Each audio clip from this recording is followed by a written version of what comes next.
Yes,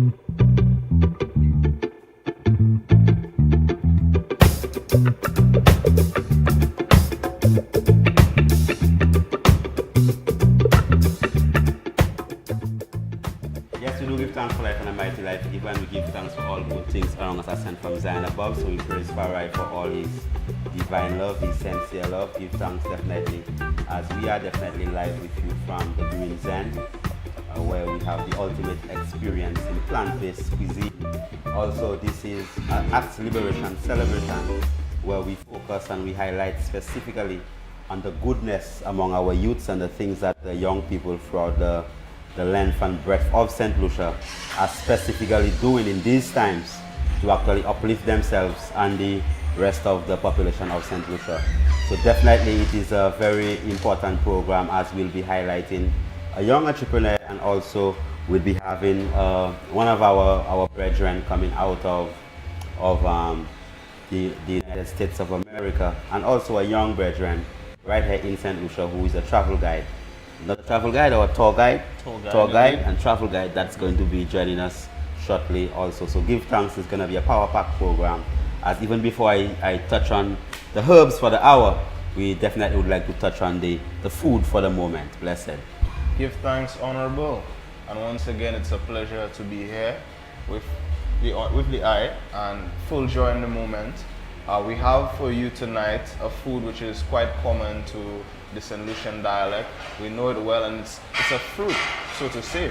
It's the golden apple, June plum, or umbrella. And we're looking into this today because it's something that we use widely for juice. We use it as a sour flavor in food. The sour poses the fat. So of course in our curries and our chutneys, the flesh of the golden apple or the umbrella is used, of course, for juices as well. But it is a nutrient-rich fruit, a nutrient-rich food that is important for our whole full diet. It is rich in vitamin A, vitamin C, and vitamin K, and it contains powerful antioxidants. Those neutralize free radicals, and they neutralize the inflammation which could be happening in the brain, neuroinflammation, or the inflammation in the bones, arthritis, or inflammation in the eyes. And also the leaves of the golden apple can be used in a decoction or an extraction to treat sore eyes. So golden apple is wholesome in that sense, but it is also an additional benefit where it helps with iron absorption, so it fights anemia.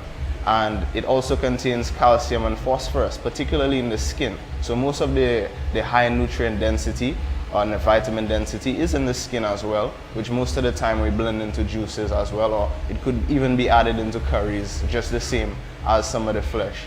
So that's a whole full use, and of course it's gonna aid also, well, it has cytotoxic chemicals, so it aids in preventing cancer or killing cancer cells. So that's a whole full food that we already consume, and we can continue to use in our jams, in our sauces, in our smoothies, and of course in the whole full plant-based experience as well. So give thanks, Honorable. Give thanks, and we call it the pomme cite.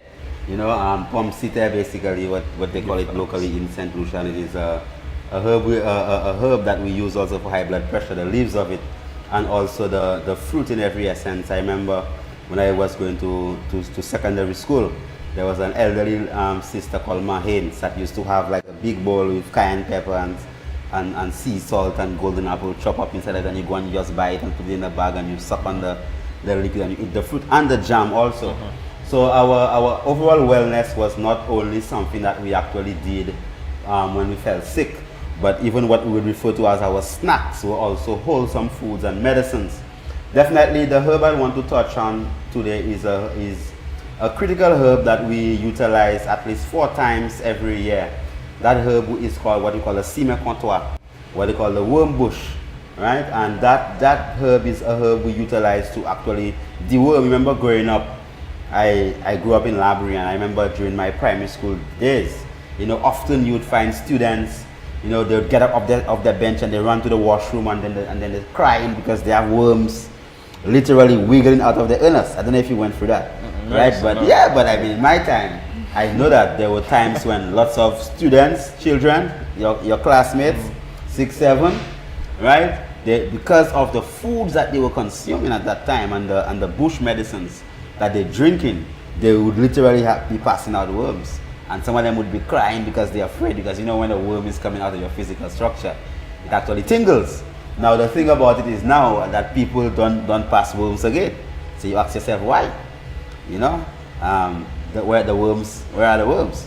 So the worms are still inside, because even the dogs that we have, dogs are dewormed every 3 months, and most times people feed the dog of the remnants of the plate. So after you eat all the chicken and you crush the bone and you suck the bone, then you might take a little sauce or gravy, right, and mix up the rice in it and give it to the dog. Yeah. Right. So that means that the full extent, the majority of the flesh, you have consumed it. So that means that if the dog has worms, come on, right? So when the dog gets worms, the dog would go and eat probably foul food grass and go and sit down and chew it and then vomit the worms. But the majority of our people, they don't take the semen contract anymore, the semen comptoir or the worm bush. And that's a herb that we use every quarter. So 70 grams of it to about half a cup of hot boiling water, allow it to infuse for about 30 minutes, and you add a tablespoon of virgin castor oil, and you drink it last thing before you go to bed, right? And if you want the worm to crush on the inside, but in ancient times, people always want to see the worm come out. Like today, people say, boy, priest, I want the worm to come out, but I don't want to see it. But in our ancient time, you want to see the worm come out, because you've taken a dewormer and say, what? That's what came out of me, this wiggling creature, this parasite. So this you'd add a little bit of clove, and the clove would actually disintegrate the worm and also destroy all the cysts and all these other eggs that the worms would have left inside of your physical structure. So that was the semen contract, the virgin castor oil, and a tinge of clove. So even overstanding that principle, that is why we created the dewormer, right? And it's something I personally take all the time. Even if I've been plant-based for probably, right now I'm 45, but from all, let's say, about 24, 25 years at least, I've never eaten any carcass. So my physical structure has not ingested any dead bodies. I have not utilized my temple as a cemetery. So basically for that length and breadth of time, I have not done that, but I continually ingest the dewormer, because parasites are all around the place. You open the door, someone just went to the washroom and they scratch themselves, where, right? And then they come and hold the same door, and they go and they urinate right by the roadside, and they're shaking, and all their hands get dirty, and then they come and, where's the priest? Try and shake your hands, and I say, oh my Lord, give thanks. Even during the COVID time, we had to resort to that whole aspect of, okay, all right, wash your hands properly, and free up yourself and clean. Use your own rag, your own towel. Don't use other people's towel. Your own personal hygiene stuff. Critical, because the worms are dangerous. What they do, they come on the outside of the anus like this. They wiggle all the way down for the colon, come at the on the edge of the anus like this. Lay the eggs while you're resting, and then you feel that itching and you scratch. And then you say, hey, what's it, buddy? And then you pass your hands somewhere. And that's how worms actually, and worms are very intelligent. Worms also do mind control, you know that, right? Because if you are infected by worms, you would have that tendency to be craving for carbohydrates, for sugar, and you'll be grinding your teeth. So the elders used to do that, oh, this child has worms, because they grind their teeth.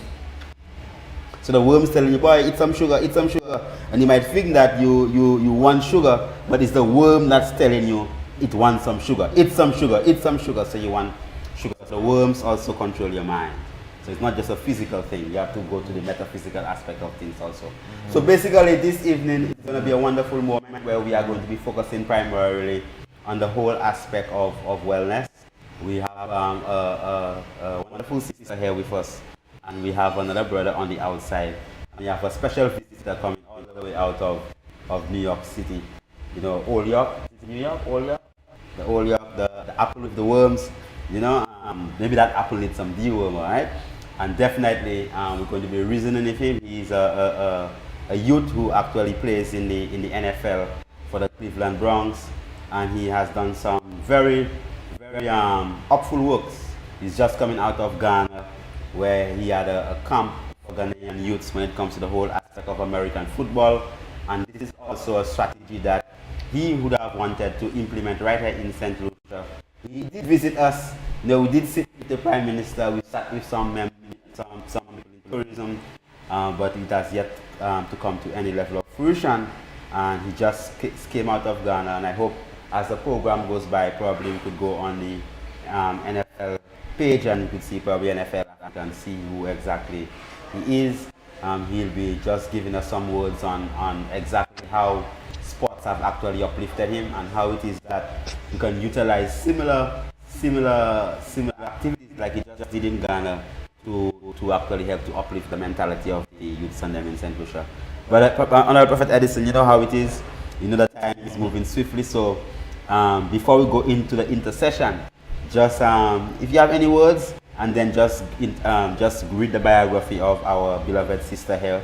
And after the intercession, we'll have a conversation with her, and then we'll speak to your brethren on the outside. Give thanks, Honorable. Well, in the moment, we're grateful for the herbs as well, and the reminder to cleanse. That's very impactful, and we appreciate your reminders in some of the seasonal cultural things that we may have left behind. And a lot of the time when we're looking at our present condition and what we need to do, that's important in rekindling that build of health that we've had. But this evening we have Miss Asa Ogis coming out of a library and of course doing her schooling as well in Viewfort, where you went to secondary school, and we've seen that you've really specialized in the food and beverage space, where you attained your associate's degree. However, you've moved further into business, and that's where you really cemented your educational background, and you've become more passionate about it over the years, as we can tell, as you've moved from administrative work within some important businesses on Ireland, and moved from there into your own work. And that entrepreneurial background seems to be what's kindled most of your passion now, and it's moving you now. And it's in the form of, well, Honey Pot Care as the real product lies, where you've been cultivating women care products, herbal decoctions in a sense, packages where women can actually benefit from a naturopathic herbal package and products. Also, you've seemed to be interested in the mentality, the spirituality surrounding that health that you're trying to promote, and that's quite commendable. As we come from our intercession, we hope to look into your business, what it's done for the community, and how Honey Pot Care, or Pink Vine, is that correct, has been benefiting women on the ground in St. Lucia so far. And in the air. In the air, indeed. Underground, in the air. Underground, in the air. Underground, in the air. Underground, in the air. Right, underground, in the air, and also in the oceans, definitely. So let us just, pay particular attention and stay on it. When you come forward, we definitely will continue. Yes, sir. Of course.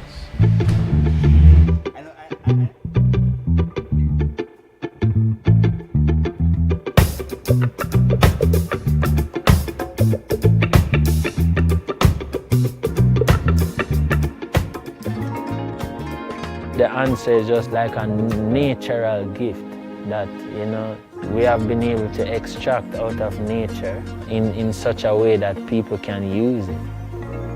Yeah, and in many different ways I'll use it. Use it in juice, drop it in your juice same way. And, in tea, same way. All different type of ways I'll use it, Most times I take it in water, But if you're ever on the road and you need to sanitize your hand,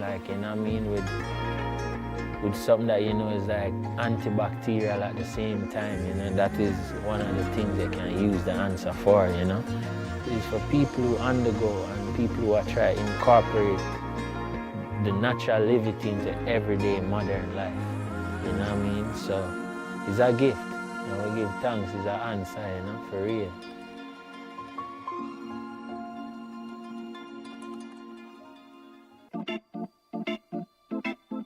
Jah Rastafari.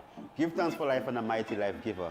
Definitely, even within St. Lucia and the rest of the world, there are lots of problems. What are the solutions that our young people could offer to the multiplicity of problems that they actually encounter? The Great Physician International Mount Kilas Rejuvenation Center and the Green Zen present you with the Art Liberation Celebration, an opportunity whereby young people could come and sit in and provide a natural solution to all the artificial problems that are faced within our community.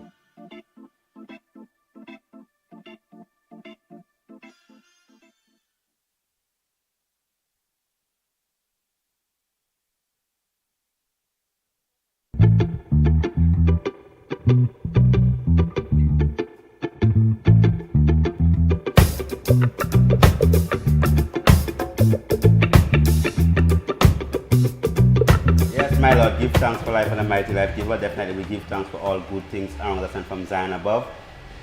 So we praise for his divine love. We do have our honorable sister here with us, and we have a whole team of people coming out of under our Zoom platform also. An honorable team of people, and there is one of them in specific that we're going to be just highlighting his work in the field of just fashion. So at least he'll just speak to us about his fashion. And as we know that we have the Arts Liberation Celebration coming on the 1st of August, where we expect to have, some top people coming into St. Lucia to actually share their talent, upful musicians, people that carry a very positive message, also local St. Lucian people who are actually carrying positive message. We're going to have Grammy nominees, we're going to have people who've won the Grammy. We're also going to have our local people, and we're going to have just people with upful and positive music. And we intend to also, if possible, showcase the whole talent of our brothers and sisters, not just in St. Lucia, but people who are passionate about art. So it's not just going to be a concert or a festival of music and drink rum. So there'll be no alcohol, no barbecues when it comes. Probably you might probably a mushroom queue. No chicken and pork and beef, but just a plant-based festival. Not a festival, celebration, where we'll be celebrating the youths in poetry, in music, in fashion, in photography, videography, and just highlighting the positive attributes of our young talents in St. Lucia around the world, and also having a strong musical compartment whereby we're just going to be showcasing the arts. It's called the Arts Liberation Celebration, where we'll be telling people, well, look, good music that doesn't sing about violence and sexually explicit lyrics. These things there are also upful things that will actually generate economics. Honorable sister, tell us a bit about yourself and your journey. Well, my journey.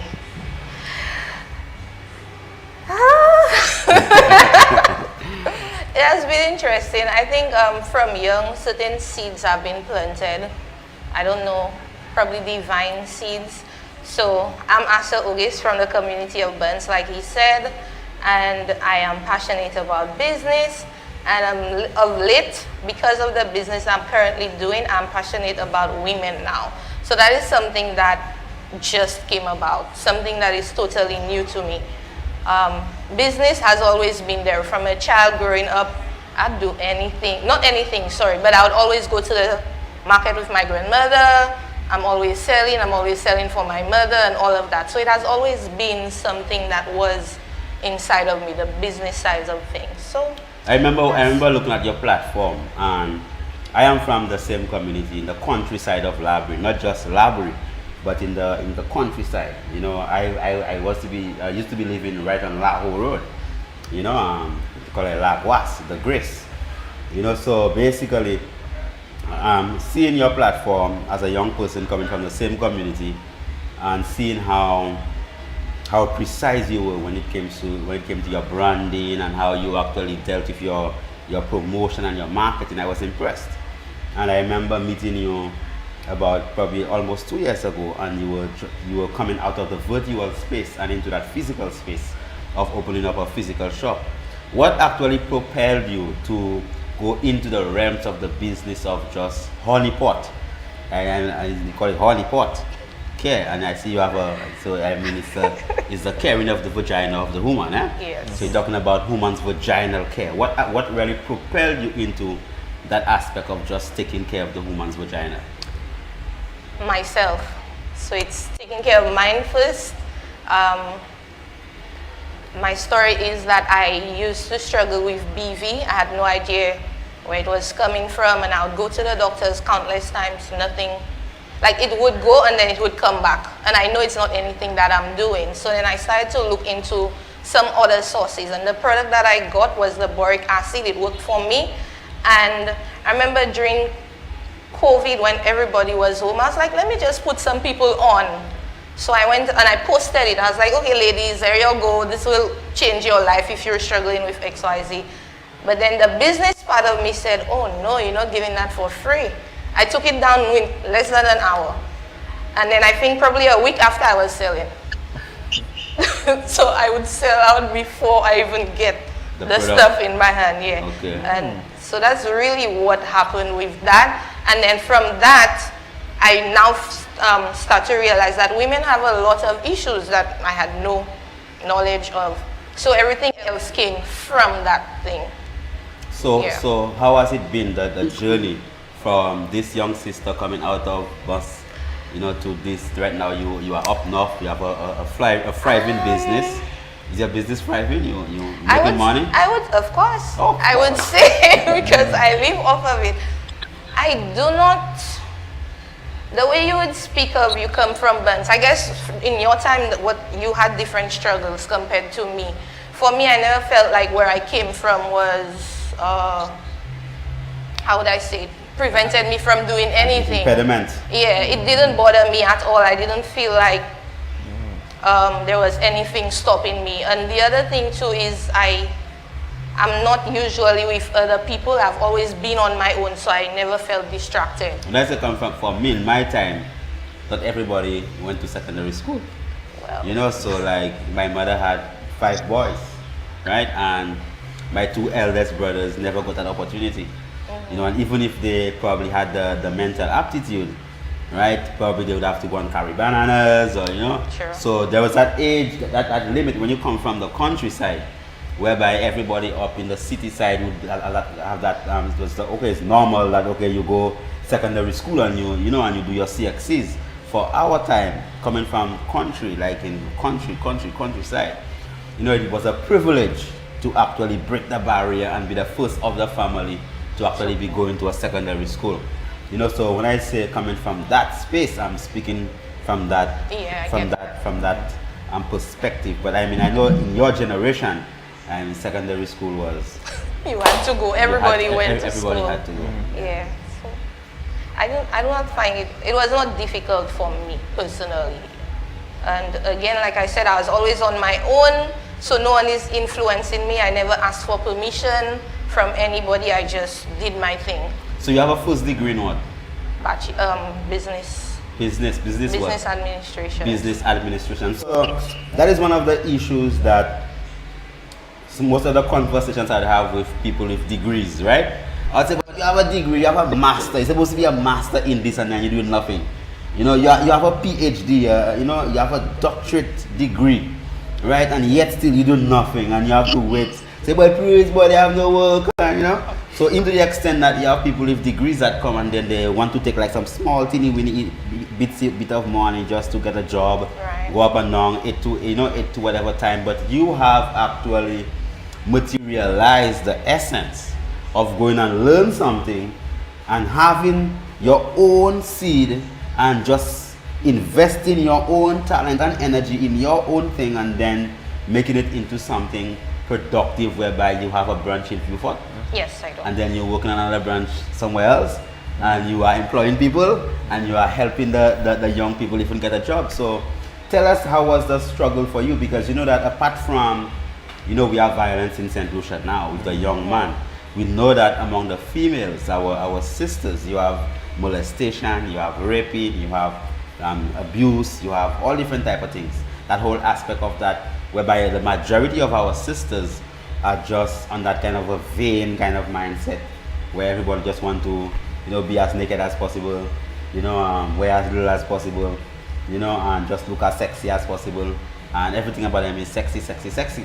But you have nurtured your talent in business and making money. What were your personal struggles as a young person that you were able to conquer, that you could actually share with other young sisters, even outside in the audience that's watching us, you know, that when you go and reason with them, you could give them some strength and say, well, that's what I did.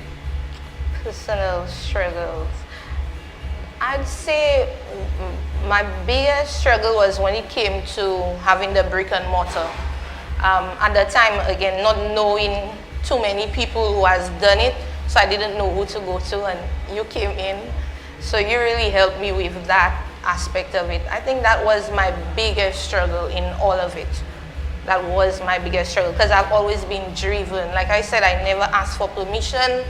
I didn't look to mother, father, brother. I just went and I did my thing. I couldn't, so that was my thing. So if there's something I would probably tell somebody is just focus on what you want to do. Don't worry about anybody else. I'm sure if I went to even my mother or anybody else, because at the time, nobody was doing it. And even when I started to speak to women, you're speaking about vagina, man. That was and even when I spoke to women, they'd be like, "Oh, I have nothing, my vagina good," and you know, everybody has that pride, and it's somewhat taboo, so they don't even want to speak about it. If I had to ask permission or depend on certain people to make it happen, it wouldn't happen. Give thanks.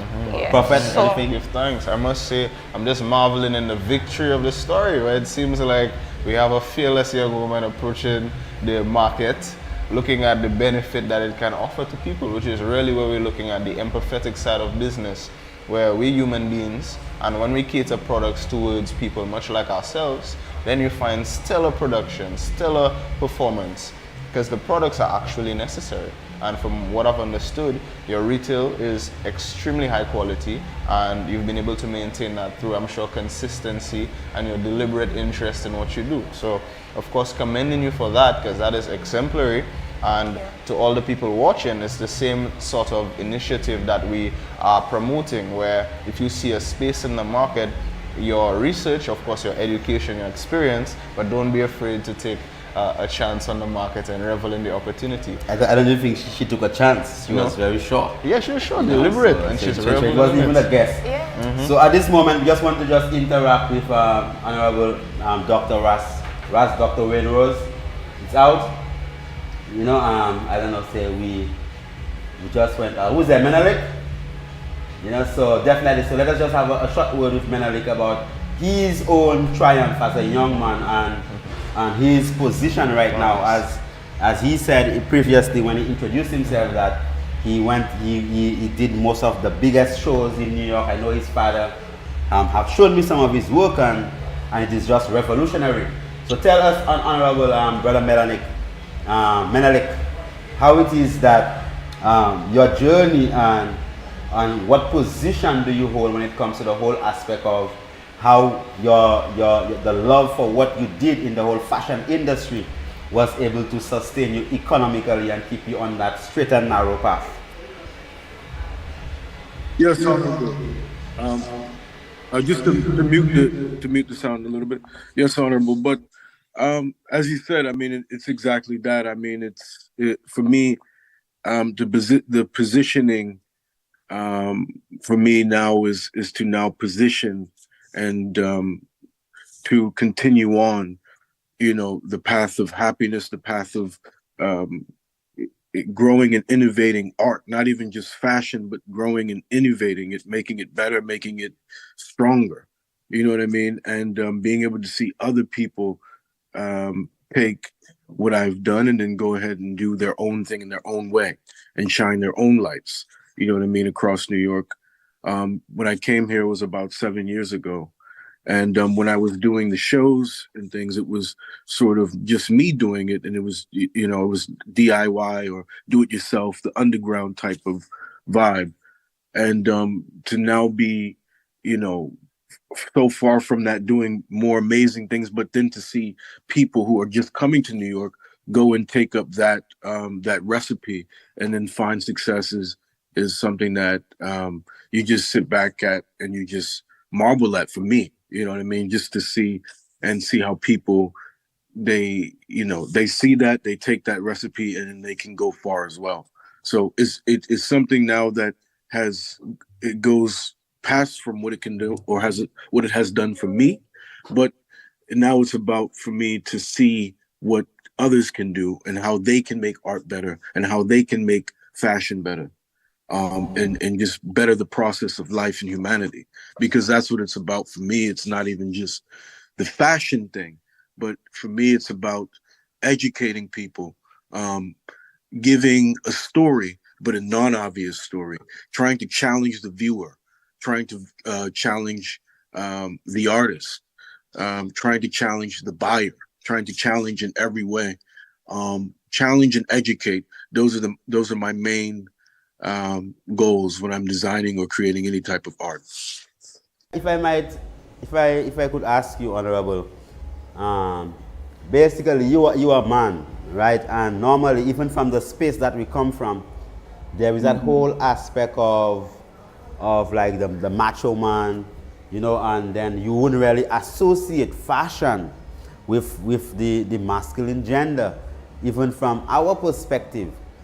Did you have a challenge as someone coming from, I know that your father particularly is a Rastafari, and how is it that, did you have that challenge, and how would you transcend that kind of mental barrier, saying, well, as a black youth, you know, here in St. Lucia, 99.99% of the youth here are black. So how then would you encourage a black man, a young man, and tell him, well, even if, I mean, you are a man, and a man can go into fashion, and fashion is not something that's just limited to a woman, and probably they might consider you, and have some homophobic kind of language towards a man who wants to go into the fashion industry. How did that level of stereotype, was that a struggle for you, and how were you able to be victorious, and also mention to us a couple of your victories, some of your big shows that you've done, and something so at least, you know, we could celebrate with you as we are celebrating the achievement of our young people. Yeah, good things. Good thing. Good things, Honorable. Yes, you know, that's a you know, a topic that I talk about very often. You know, it very often comes up. You know what I mean? Just having conversations with friends and family, whatever, right? But the thing is, I've been very blessed to, when I first got into the industry, seriously, I've been doing fashion since I was 14, but when I first got into that industry, when I moved to New York, I was 20 years old, right? So I was very blessed and very, I had the privilege to be able to be taken serious from the moment I was able to get my foot in the door. So what it was for me, one of the biggest victories, the first victories, was when I got invited to go to meet the people at Vogue, meet the editors. I got invited to go to One World Trade Center, which is where they have the Vogue offices. So a lady named Layana, she had messaged me.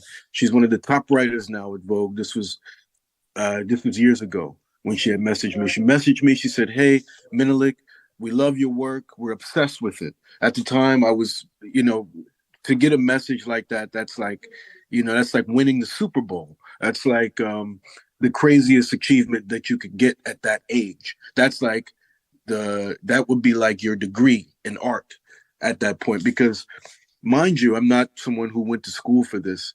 I've done essentially the things that they're teaching you in fashion school to do, to when you graduate, what they would prefer you to do, and how they would want you to succeed.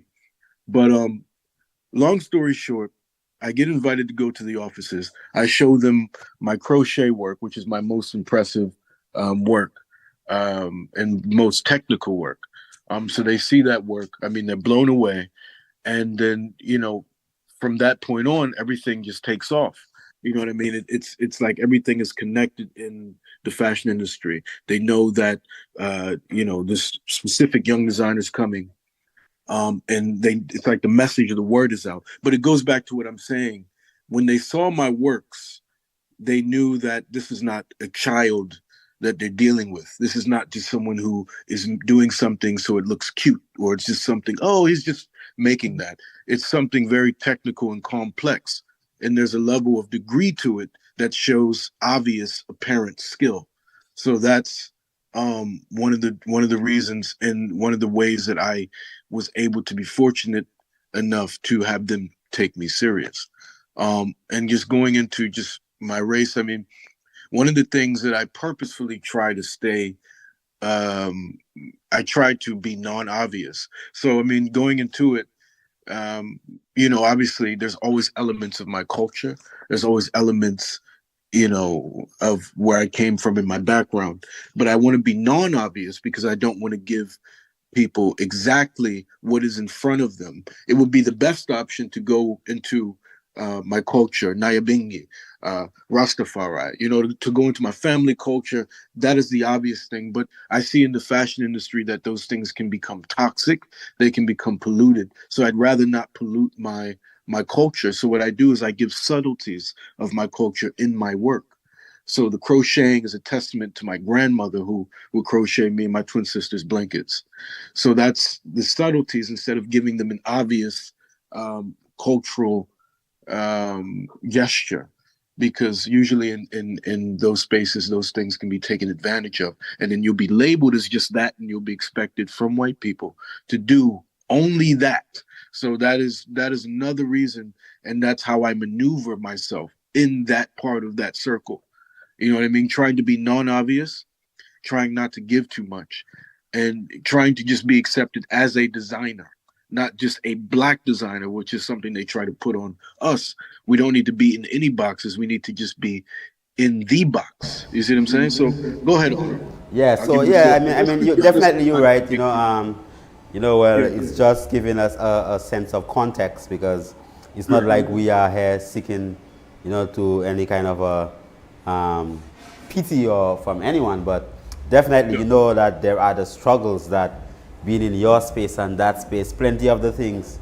I mean, yeah, the world is still a messed up place. That's just the reality of it. I would say, as a Rastafari, I would have had to work 10 times what any other person would have had to do. I remember when robe, and when I used to wear my robes and thing, right? People would say, "Well, priest, what I'm doing? It's not feeling hot, and I have dress, and." So even like just feeling comfortable in my own skin as Rastafari, right now, probably about 20-something years after, people respect me, and and all type of people, want to get, our African garments and all these different aspects. But definitely, just staying true to that culture and rooted has been excellent, or glorious, or bountiful for me. Just to know, as a sister was telling me of the scripture today, seek ye first the kingdom of Rastafari, and everything else shall come in line. So give thanks definitely for the moment. When we are due for a short intercession. When we come again, we'll speak to our sister from Australia that's also here with us. So she could just give us a little brief 5 minutes of her own journey. And when we come again, we're going to go on the outside and interact with some of our other participants, our people who not guests, because we're not guests in here. There are people who are actually just food taking with us, supping with us, feasting with us on the wholesome food. And remember, we have Honorable Sister Asha Ogis, yeah, that is here with us, coming from Honeypot LC, Care LC, right? So she's caring for the vagina of the woman. And you must not be, vagina is just a word. You have vagina, which is basically the vaginal canal. You have the vulva, the labia minor, labia minor, the clitoris, the cervix, the endometrium, the fallopian tube, the ovaries. All these are just what you call the gross anatomy of the female reproductive system. And that's the level that we have to actually address things that we now as a people could just go straight forward and deal with the care of ourselves and the care of others. So give thanks. We'll take a short intercession. When we come again, we'll continue. Blessed love.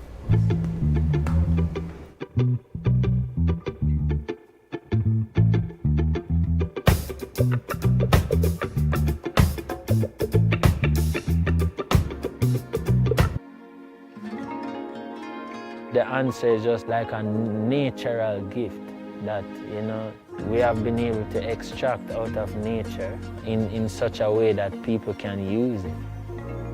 Yeah, and in many different ways I'll use it. Use it in juice, drop it in your juice same way. And, in tea, same way. All different type of ways I'll use it, Most times I take it in water, But if you're ever on the road and you need to sanitize your hand, with with something that is like antibacterial at the same time. That is one of the things they can use the answer for. It's for people who undergo and people who are trying to incorporate the natural levity into everyday modern life. You know what I mean? So it's a gift. We give thanks, it's an answer, for real.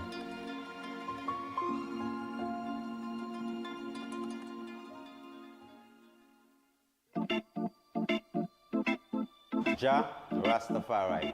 Give thanks for life and a mighty life giver. Definitely, even within St. Lucia and the rest of the world, there are lots of problems. What are the solutions that our young people could offer to the multiplicity of problems that they actually encounter?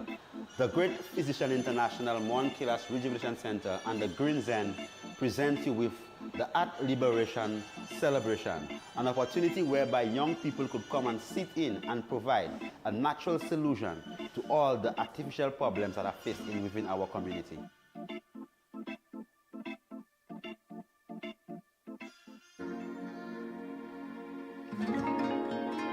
The answer is just like a natural gift that, we have been able to extract out of nature in such a way that people can use it. Yeah, and in many different ways I'll use it. Use it in juice, drop it in a juice same way. And, in tea, same way. All different type of ways I'll use it, Most times I take it in water, But if you're ever on the road and you need to sanitize your hand, with something that is like antibacterial at the same time, that is one of the things they can use the answer for, It's for people who undergo and people who are trying to incorporate the natural levity into everyday modern life. You know what I mean? So it's a gift. We give thanks, it's an answer, for real.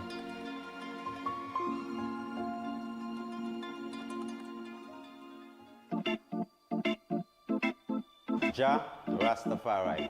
Give thanks for life and a mighty life giver.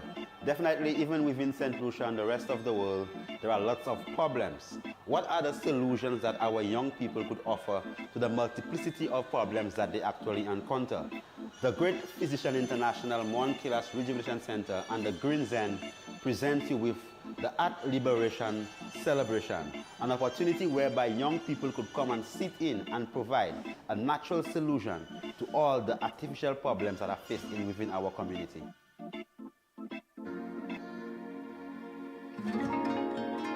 The answer is just like a natural gift that, we have been able to extract out of nature in such a way that people can use it. Yeah, and in many different ways I'll use it. Use it in juice, drop it in a juice same way. And, in tea, same way. All different type of ways I'll use it, Most times I take it in water, But, if you're ever on the road and you need to sanitize your hand, with something that, is like antibacterial at the same time, That is one of the things they can use the answer for, It's for people who undergo and people who are trying to incorporate the natural levity into everyday modern life. You know what I mean? So it's a gift. We give thanks, it's an answer, for real.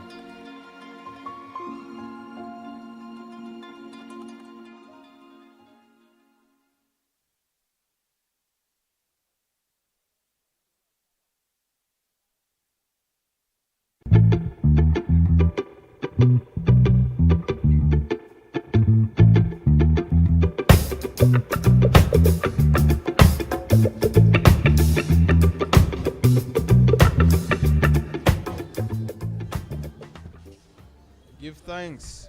We're here again at the Arts Liberation Celebration, and it's a moment to celebrate and to give thanks and revel in the good works done by the young people here in St. Lucia in the community, and work that is benefiting the community, the nation as a whole.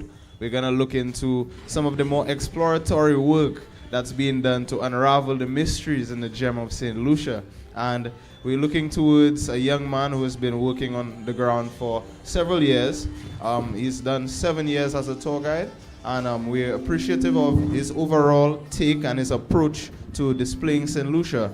He, of course, has his own unique way of guiding people throughout the island and nurturing, of course, the historical past and what is currently here for us to revel in. So I'm going to introduce Mr. Kasim James of Amazona Adventures to tell us a bit more about his work as a tour guide in St. Lucia, how it started, what has inspired his journey, and to allow him to give some words to the young people in St. Lucia who are doing great things to, of course, inspire them and to help them along their journey. So, Mr. Kasim James, good night to you. Yeah, give thanks, Honorable Edison. No, give thanks, Honorable Priest, for having us here in this beautiful establishment. My name is Kasim James. I've been officially a tour operator for about the last 8 years. Prior to that, I was working at 5-star resorts in the island, and that's where I gained the experience of doing tours. So basically, day to day, I would sell the full vacation package, rooms, flights, tours, weddings, you know. And it was, while being at work, the pressure of work is where I would like to de-stress. So on my days off, I would go and find somewhere, go in nature, go to a waterfall, go by the beach. And, you know, just to, you know, free up my mind. I was like the number one person in the company. So, you know, everybody wanted my neck. So it was very stressful. So, like, while being in the different places, you know, posting it on social media, you know, I'm trying to find like the more unique parts of the island. Persons used to be like, where is this? Oh my God, I can't believe it. That's St. Lucia. Like, why? You need to take me there. And I was like, you know, idea. So I created my first tour company with another partner. And basically the goal for the company was to showcase the more unique parts of St. Lucia. So at one point in time, if you were a visitor to St. Lucia, they would only tell you about the sulfur springs, climbing, the fort. You know, it was very limited. So what I wanted to do was to show, like, you know, St. Lucia has way more to offer. So I started like revolutions like chasing waterfalls, where, you know, we go into unique places, you know, for your Instagram, you know. And so basically that's where my company was formed. It was called Amazona Adventures. So Amazona is the national bird of St. Lucia. So it's like saying St. Lucia without saying St. Lucia. And basically on my tours, you have a high possibility of running into the Amazona versicolor, which is the national bird of St. Lucia. I also target St. Lucians and visitors. So a lot of the places I go to, St. Lucians don't even know themselves, you know. So it's actually a benefit for us as St. Lucians to appreciate and learn more about our island. Yes. Right now. Well, if I might ask. Sure. Right. We know that you are a young entrepreneur. Yeah. Right. And knowing our present predicament in St. Lucia as a young man. Yeah. How has your journey been able to actually take you away from the path of crime and violence? Ooh. Yeah, man. So that's a very important thing, because even while I was working, like, you know, when you're working for people, you know, that's not your own job. You get fired. You have misunderstandings. So I was one of these kind of people. So finding like my own niche and doing my own job was very important, because especially the communities and the time I grew up, it was very easy for it to go the other way. A lot of my friends have gone to jail. A lot of them have gone to Martinique and never come back, you know. So I would say finding something you're passionate about is one of the most important things in life to keep you away from trouble. And if you can find something passionate and make it your career, that's like a very good recipe. I would say going on the streets is the easy way, but it's also the easy way to die. So if you want to live long, it's best you invest into something. And even though it takes a little longer for you to get there, at least you know your life's still there. You can still, you know, see your family. So that's what I have to say about that. Oh, give thanks, Honorable. Yeah, I mean, definitely, you said that you had an idea. Yeah. You know, an idea is basically what all of us have, idea. So you just dared to do something that nobody else wanted to do. Yeah, man. You know, so give thanks also for your achievements. Blessings. Give And I know that thanks. you into all type of, you know, you are all type of thing, and we would really love Yeah, to man. actually showcase a lot more of your talent as a young man, because normally, as we say, well, you know, you have deaf announcement, you know, but you never have no life announcement. You know, you never have no saying, okay, all right, well, we're proud to announce the birth of Teddy and Jenny and Billy and Jane and you know, but you'll hear the death of this and death of that and death of this and death of that, and then the investments of the 13 and 20,000 in their funeral. Now we just want to just speak with a brethren of ours that is visiting St. Lucia now, and I know that the previous time that we were here, you know, we were really speaking. Yeah, all right. Give thanks. We were really speaking at the whole realms of how is it that you could actually impact St. Lucia with what you do.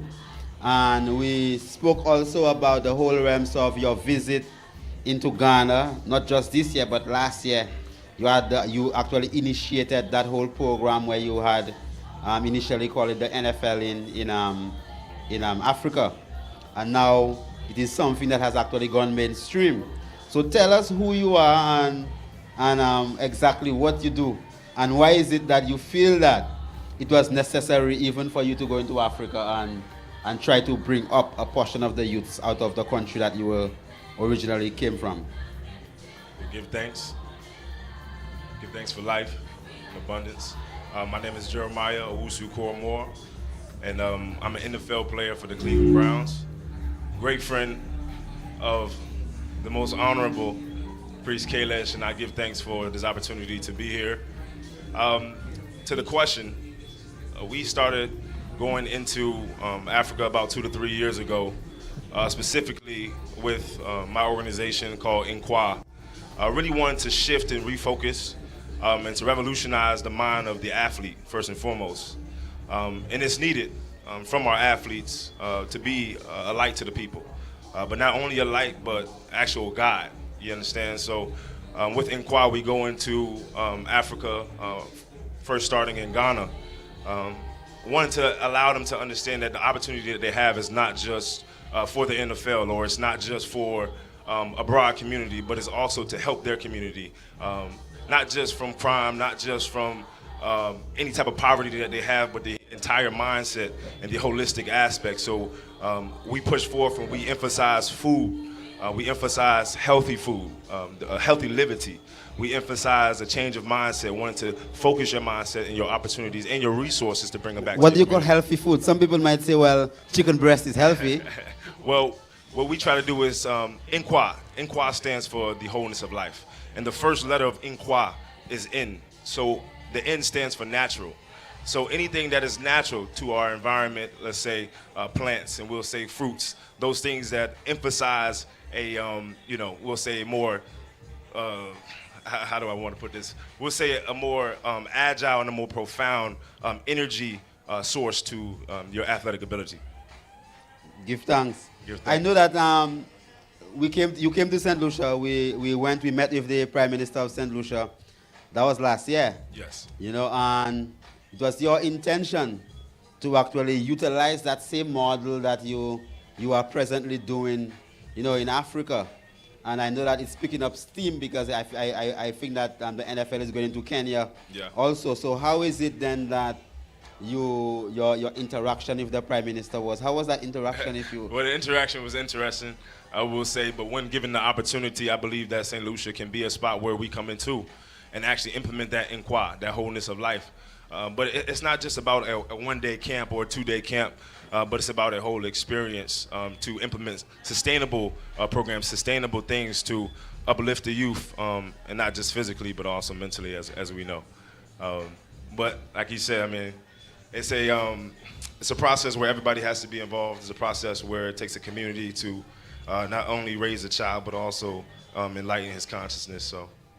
Yeah, well, I mean, I give thanks that the Honorable Prime Minister had given us the opportunity to sit down with him.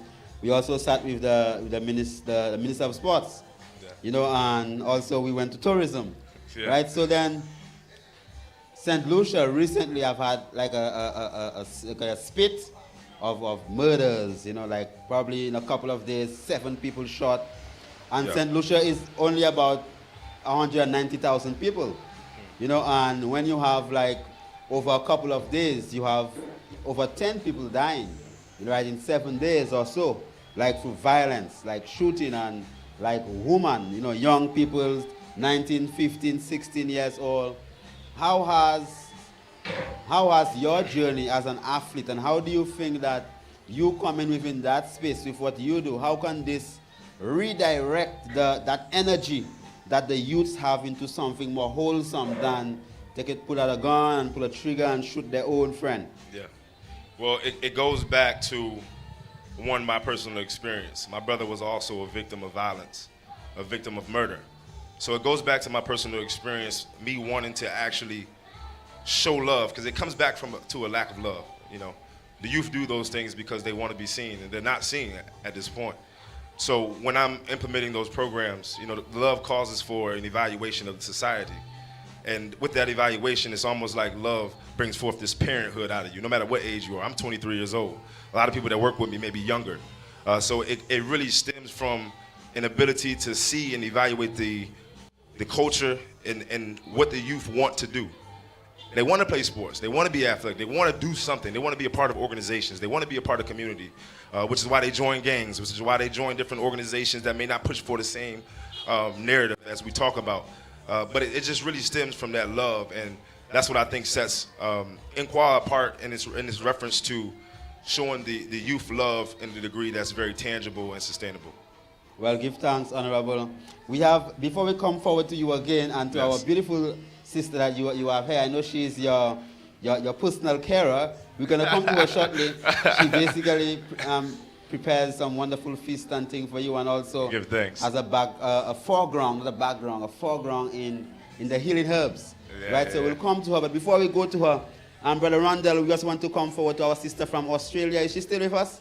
So at least she could actually just give us a little synopsis on her own journey. I mean, I know we learned from her previously in our previous program, but we just would like to have a short word with her based upon what she's heard so far. How is it that her journey can actually impact the people in St. Lucia? Because as you know, this is being aired live on national television in St. Lucia and also live stream for our YouTube platform, and we are just hoping that the positivity, knowing that, okay, this young man was able to do something that could direct him positively. Honorable Prophet Edison, Honorable Sister Ogis here, you know, yourself, you know, myself, I mean, definitely all of us had the opportunity to choose, but we chose right. So, our sister from Australia, blessed. Menelik, is she there with us? Good thanks, man. Thank you for having me. All right, bless. Yeah, so basically my story, I think it started about 7, 8 years ago. I moved alone from China to Australia when I was about 15 years old. And then I guess I ended up in like the area. So we call it hood in Australia, like the area, right? The most violent, it's not as bad as America, but it's pretty bad. I've seen a lot of my friends, you know, like as a youth, you get stuck in a cycle of violence and people because of lack of resources or economy. So like you, as a youngin, you get to you're constantly exposed to like really bad things.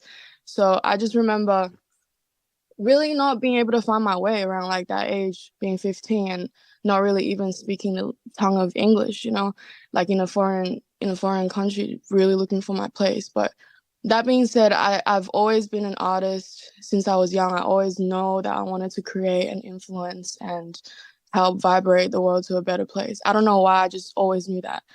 And then it was actually a crazy story because I remember I wanted to die. Like I was really struggling to continue to see the light of being here because you see all these dark things. And then I was exposed to a friend of Menelik, actually, Hood by Air's show for the first time when I was 16. I remember just seeing the light and seeing how a person who's not meant to be in fashion curating and taking their culture completely out of the norm and then curating that into a whole brand new like wave of couture, which is I guess the highest, which is the highest level of fashion. You make silhouette, you make pattern, you make it into a walkable art and you showcase it to the people. And then they've done it in such a way to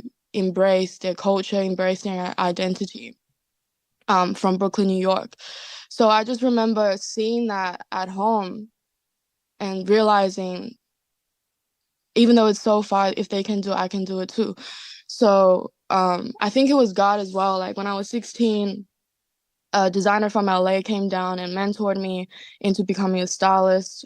He just sat there. He was my mentor for the first time. He sat there and he looked at me in my eyes and said, "I believe in you."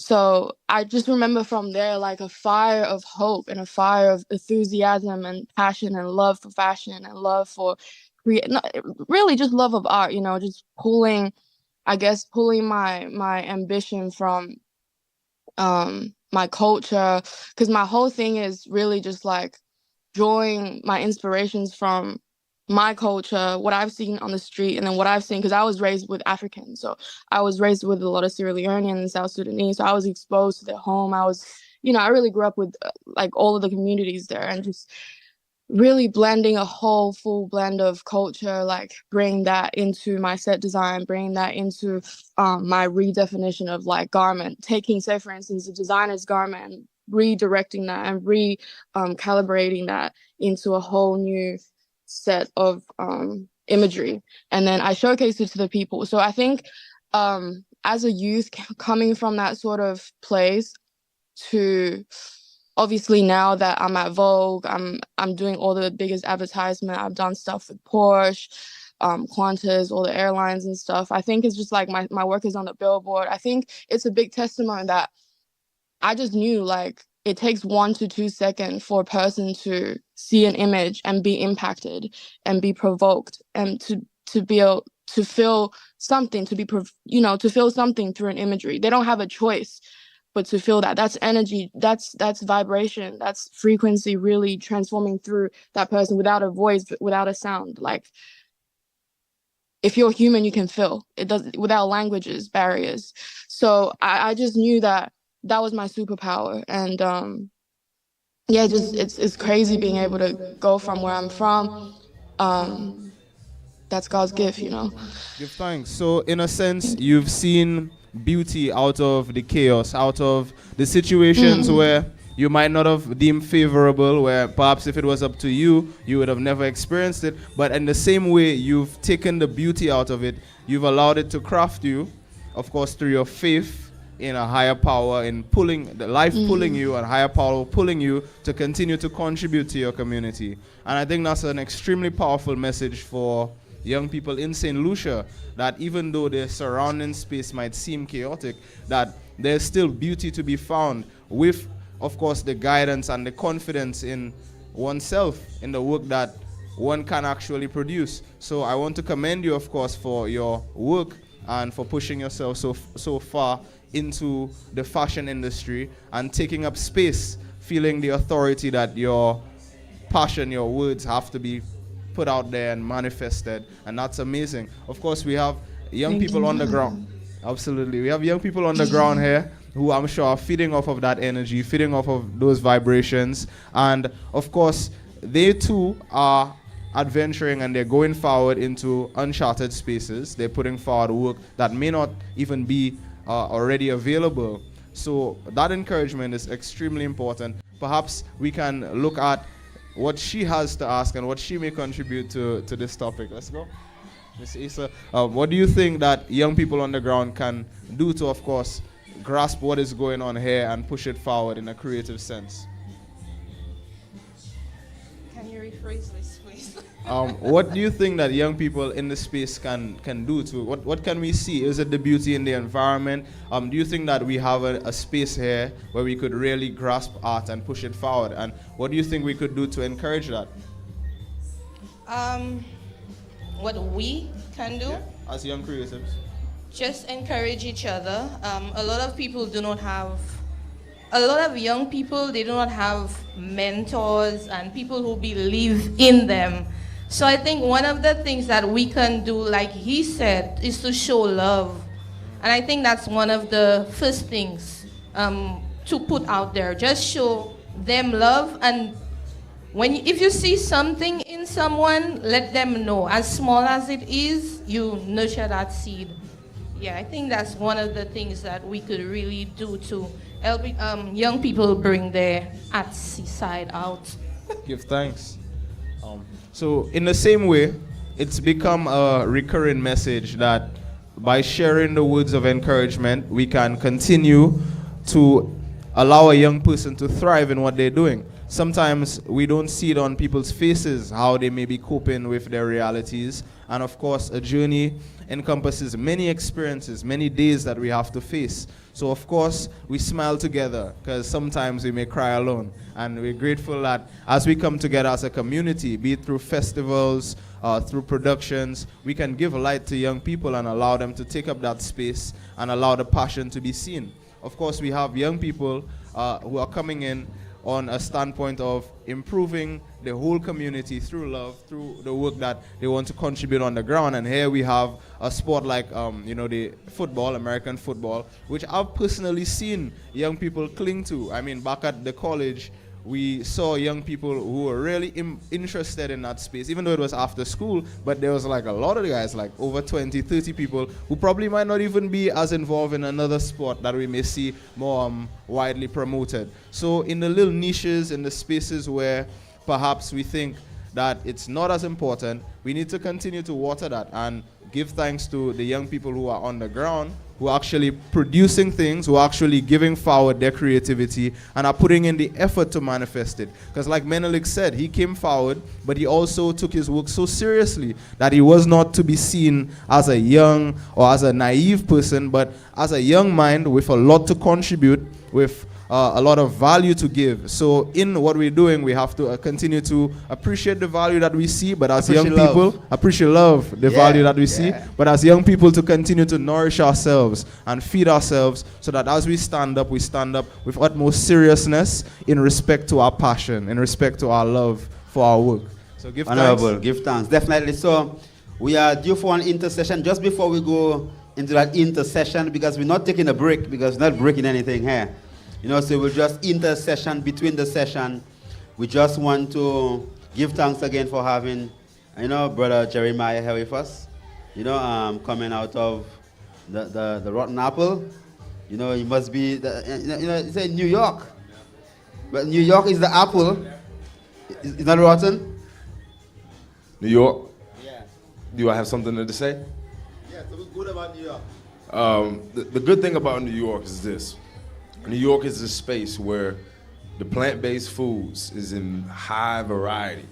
I'm talking about options on options on options, I promise you. So if you want to travel to New York, the environment may not be as you need it to be because of the city, but the people there is very solid, and the foods, I would say, is decent. Introduce your sister before. So we have a very honorable sister here who helps me a ton with her enlightenment, with her energy, with her spirit, with her foods, the combinations in which she pushes forth the substance. It is truly amazing. I have a sister here by the name of Wilnice Francois from Haiti, from the great lands of the freedom. We're switching. Well, blessed love family. It is an honor again, Honorable Kalish, for being here and being on the mountain and just realizing all the minds here, reestablishing something so firm in community, which is love for ourselves and watching it prosper and flourish. And what I do is the same, and it is through food, us actualizing ourselves again to our relationship to nature and the plants, and being with Kalish this weekend, cleansing my body, reestablishing my relationship with the earth has been magnificent. And it really helps to reimagine how we see ourselves so that we can continue this work moving forward, to see ourselves as healthy in community, full of love and ambition, and with the visions that we see forth for us for in our futures. So thank you again. Yes. Yeah, we give thanks again. We give thanks for this divine opportunity again. Before we come to the eye again, I know you are lying back and you might try to tackle me, but you know what? I'm a black belt. And Tai Chi, I might just suspend myself in the air. So I mean, before we come, you laughing? Serious one, you want to see? Oh. All right. Okay. Give thanks. So definitely, when you come again, we'll continue after the intercession. Blessed.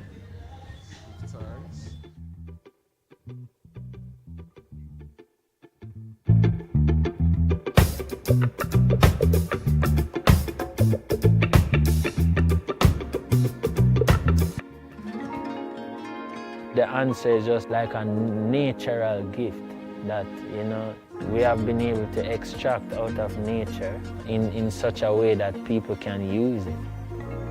Yeah, and in many different ways I'll use it. Use it in juice, drop it in your juice same way. And, in tea, same way. All different type of ways I'll use it, Most times I take it in water, But if you're ever on the road and you need to sanitize your hand, with something that is like antibacterial at the same time, that is one of the things they can use the answer for, It's for people who undergo and people who are trying to incorporate the natural levity into everyday modern life, So it's a gift. We give thanks, it's an answer, for real.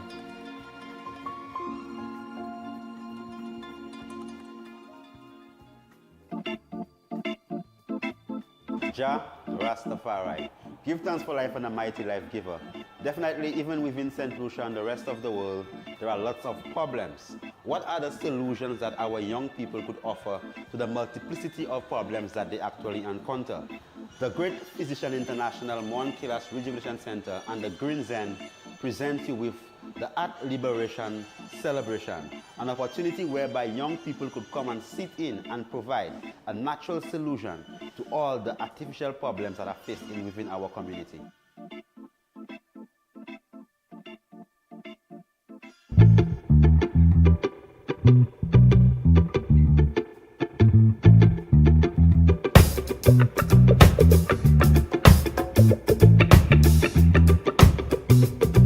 Jah Rastafari. Definitely we give thanks for life and a mighty life giver, and we give thanks again for all good things around us are sent from Zion above. So we praise Farai for his divine love, and we give thanks for this opportunity to be with the brilliant minds that we are with, And remember, it's not different than anybody else. You're a human being, you have the same brain, the same eye, the same endocrine system, the same musculoskeletal system. The same nervous system. You is the same. So it's just about your limit is what you really set for yourself. So if this ceiling is your limit, then that's your limit. Then if the sky is your limit, then that's your limit. But there is no sky. So there's no limit.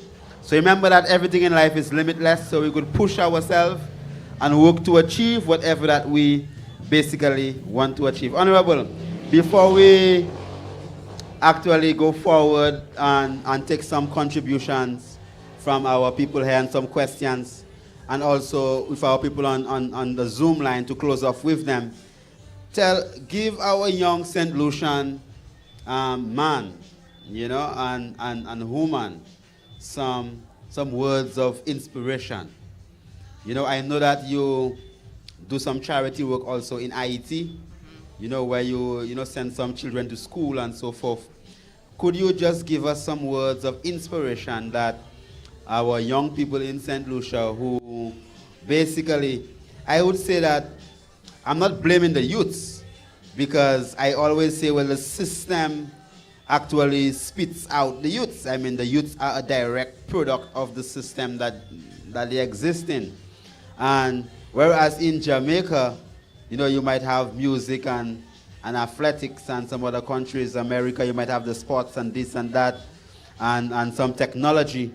In the majority of the Eastern Caribbean countries, the smaller countries, there is not that deliberate effort to actually guide the youths to a particular trajectory whereby they could actually get brilliance.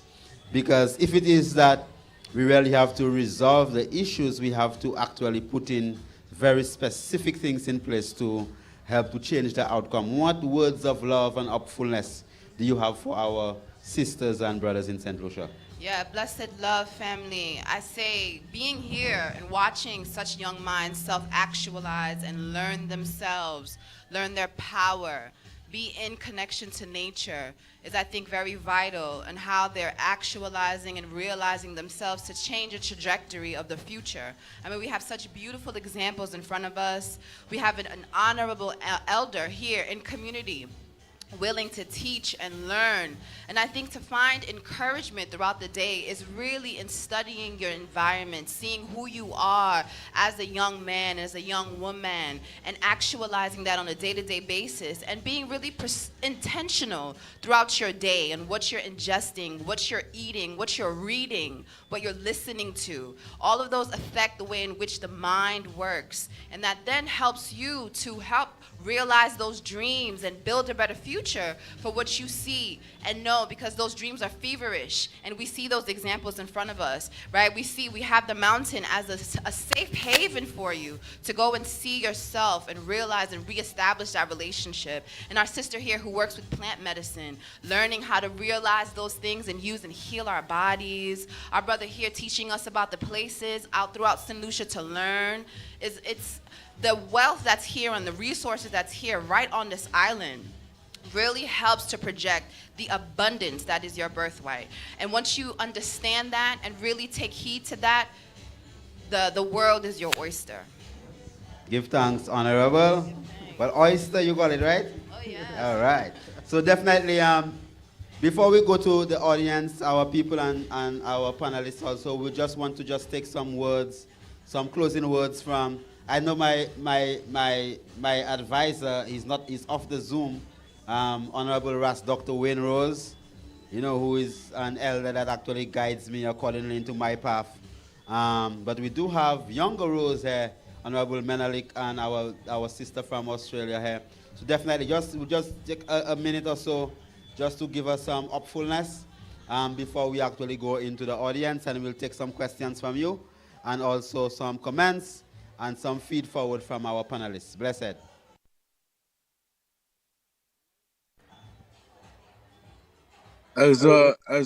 As my beautiful sister said, the world is your oyster, but the world is your soil to plant your seeds. You know what I mean? The world must be your soil so you can plant your seeds. You know what I mean? We got to change the language sometimes, But just to go into the youths and giving them strength, always giving them power. As a youth, as someone just doing anything, just be confident in yourself. Be confident in your work. Be confident in your words. Even if you don't have anyone motivating you or giving you those words you need to get every single day, you just have to look in the mirror, keep your trust and faith in Jaja, and keep moving forward. You know what I mean? I mean, that's what I do. It may be easier said than done, but we just need to do it sometimes, and let's carry on with strength. And I'll pass it along to Yana. Manly couldn't said it better, man. Yeah, I think it really is, the world really is, everything is limitless and nothing is impossible. I think the key to success, the starter key to success really is passion and enthusiasm. And when you have those two things on your shoulder, and when you speak your word, when you deliver your word out with the right intention and open your heart, there's nothing that can be wrong. Like, all the wrongs can be right. So yeah, don't be afraid of nothing. Just keep going. Just follow your heart, open your heart, and keep being enthusiastic and keep being passionate about what you love and what you believe in. Yeah, that's my message. Thank you. Yes, give thanks, Honorable, for taking the time out again. Our elder, Dr. Wayne Rose, is not here, but give thanks, and I pray that to see you all in St. Lucia, later on this year, to actually showcase your brilliance and allow the people of St. Lucia to see what you have to offer. Honorable King. Below. Yeah, King Menelik, I know. It's there already. Right, so definitely give thanks, and we just pass on to Honorable Prophet Edison to just take whatever questions that we might have from our audience. If you have any questions or anything to say, any comments, definitely the floor is opened.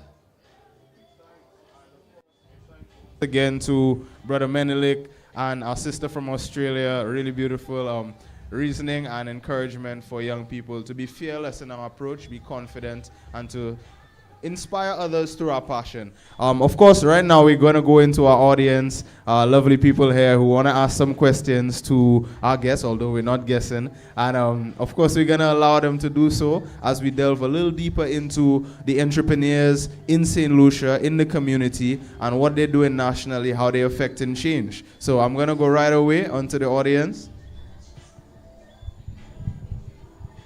Good night. So my question is for you.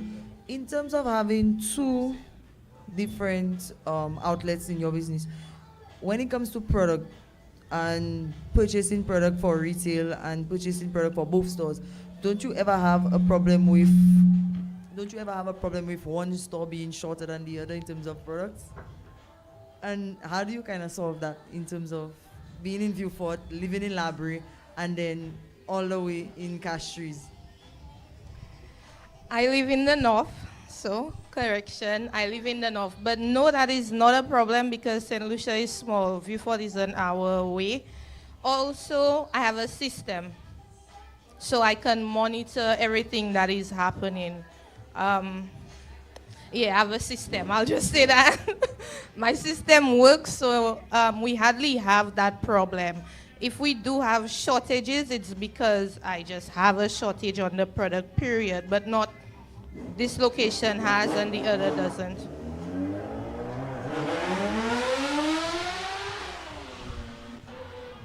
Hi, good night. Questions for you. What motivates you to open your own business? Sorry. What motivates you to open your own business? What motivated me to open my own business? I've always been an entrepreneur, so it's inevitable, I think. From a child growing up, I've always wanted to not be poor. So that was my motivation. Like I saw certain things in my childhood that I didn't want to repeat, and if I've seen your end result, I'll go the other way. Yeah, so you want to make money, eh? For sure. Yeah. I mean, you're not supposed to be afraid to say that. I mean, make money. Yeah, lots of money. Honorable. It's true, and funny enough, most people actually start businesses due to financial need for real, like just across the board. It's most times as we get comfortable that the passion unravels and we see it happen, that it grows the business exponentially, not because of the need for money anymore, but because of what we've seen that we can do to change lives, to affect people. So it translates, it shifts our energy, and that's why some people are blooming in that sort of progression, and it's really great to see. But of course, the financial aspect is important. Do we have any? Well, I mean, it's not just important. Yeah. That's critical.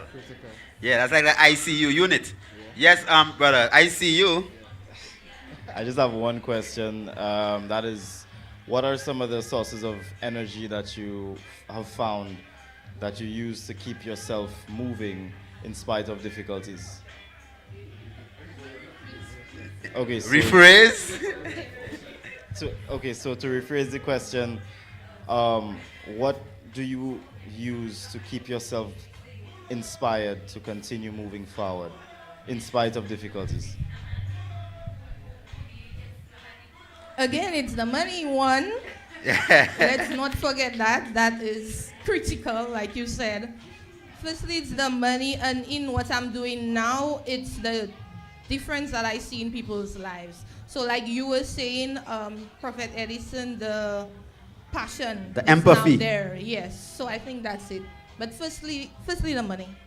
Firstly money.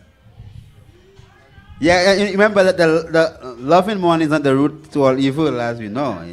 It's the lack of money. Eh? When you're poor and you can't eat, you can't drink, you know, you can't get nothing, then you'll think, boy, I'll cry, you know?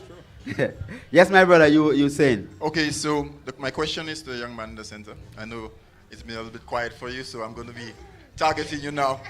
I know you said earlier that you made a transition from the hotel industry to having your own tour guiding companies. What are the challenges that you faced during that transition, and how did you overcome them? Because I understand that when you try to come up onto your own, you may face some roadblocks. So what are what are they, and how did you overcome them? Well, the challenges was certainly there, especially in the market that I was. It was a niche market where not many people would go into the places that I was going to. So the challenge was kind of keeping the secret. It's like when I start to go one place, everybody's like, oh my God, I can bring people there too. There are people that I've brought on tours that are now tour guides. There are popular tour guides that call me at 12 a.m. asking me questions on how to, further their business. But what I would say is dedication, just keeping at it is what kept me going. I would also say, all thanks to the Most High. I was at a point in my life where I was about 300 pounds and I wanted to change everything about. You should go in the NFL, man. No, I was actually playing rugby for St. Lucia. There are a lot of people playing rugby on the island, so there's that opportunity for NFL. But I was at that point in my life where I was changing my diet. I stopped eating a lot of different things, and my business was falling right in line to my new lifestyle. So I was trying to get closer to myself, to the Most High, and nature was what was calling me. So I like to say I'm not a tour operator, I'm not a tour guide. I bring people to nature. Give thanks. And while we're going on the tours, I literally having a meditation or a prayer, asking that people realize their nature and the nature that they're seeing is the same source. There's no difference. Give thanks. So that's what kept driving me, basically. Chief, you want to say something? Yes, if I can. Is the brother who was on the Zoom, is he still there? Yeah, he's still there. Brother Menelik. Yeah, I have a question. Yes, sir. How you doing? Bless and love. Yeah, I have a question. Yes, sir. Yes, sir. I have one question for you, just to make it more practical and simplistic for the youth that may be watching, or some young adults, or even some adults that may be watching, some elders even. Two things that for you, really that you would give them to keep themselves motivated and inspired, something simple that they can walk away with and say that let me focus on these two things, and these two things can change my circumstances. So there really isn't one thing or two things, but I will give my 2 cents, right? The thing is, I feel like when you're trying to move forward with something, or you're trying to, get something done, right? You just simply need to spend some time with yourself. That I feel is essential. I've been in so many situations where I have time to spend time with myself, right? To just have an opportunity to ask myself questions, to walk around, take walks, and just talk to myself. So for me personally, because I can speak for myself and suggest other things for other people to do, for me personally, what has helped me is just having time to myself, to speak to myself, being one with myself. So the one thing that I'll say, because I don't think it is two things, I think maybe it's just one thing. I think as human beings, as individuals, as people of God, we need to just spend time with our God selves as well. You know what I mean? And I think that is the answer. That is the answer truly to, overcoming, or, finding the way to believe in yourself and do the things that you want to do. You just spend time with yourself. That's what I'll say. Bless, yes. I'll ask you the same question that you ask him. Okay. Because the thing about it is that when you're successful in whatever, it's not easy. You probably was probably 1 out of a million, young black Americans who want to get into American football. Right? So, you're 1 out of a million. Yeah. So, can you give us your 2 points that you feel are necessary for achieving that level of success? Yeah, absolutely. I'll start with, for me, is one, the power to define. And what I mean by the power to define is to define yourself. It's to define, to create your environment.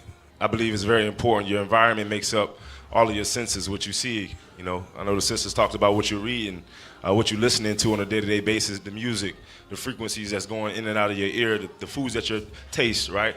The things that you're smelling, putting yourself in environments that you can, you know, at least get some fresh air, right? All of these things are very important when you want to cultivate an environment for change and to cultivate an environment for growth. And then the second one, again, I'll probably say discipline. Self-regulation is one of the single things that I think that are the key measurement to a man and a woman in their journey to success, to be able to self-regulate themselves, to understand that those desires, those emotions are temporary and you should listen to them, but also understand the time and the space that you're in. So, yeah, man, touchdown. Bless you. Definitely, with that touchdown, we indeed touching down as it's time to seal up. And, you know, it's time. You know, when you're having a good time always flies, as time is relative to how fast you move. So definitely we were moving at, you know, the speed of light. So definitely we are light years ahead. Give thanks again for the Green Zen and the Ubuntu movement, and give thanks for all of you that have been here with us this evening. Give thanks for my brethren here, Honorable Prophet Edison. Give thanks, Honeypot Care LC. Give thanks, you know, Amazona Adventure.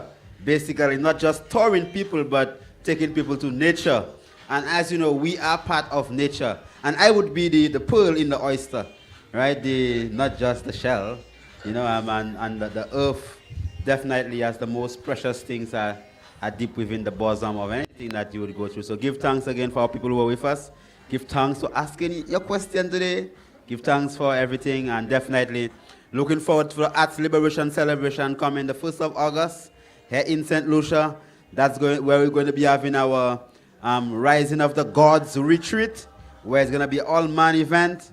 I don't know if you'll be off, the season will be closed at that time, but definitely it will be a time where, you know, mentorship and togetherness as man, where man could come to uplift other man to become the God man that is within all of I. And I give thanks again. God is love. Let us all love. Blessed love. Blessed love. Blessed.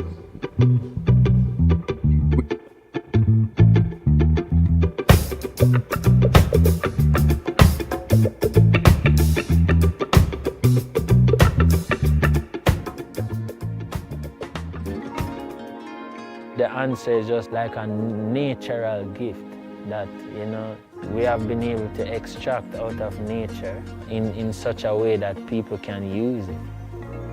Yeah, and in many different ways I'll use it. Use it in juice, you know, drop it in your juice same way. And, you know what I mean, in tea, same way. All different type of ways I'll use it, you know. Most times I take it in water, you know what I mean? But, you know, if you're ever on the road and you need to sanitize your hand, like, you know what I mean, with something that, you know, is like antibacterial at the same time, you know, that is one of the things they can use the answer for, you know. It's for people who undergo and people who are trying to incorporate the natural levity into everyday modern life, you know what I mean? So it's a gift. You know, we give thanks is an answer, you know, for real.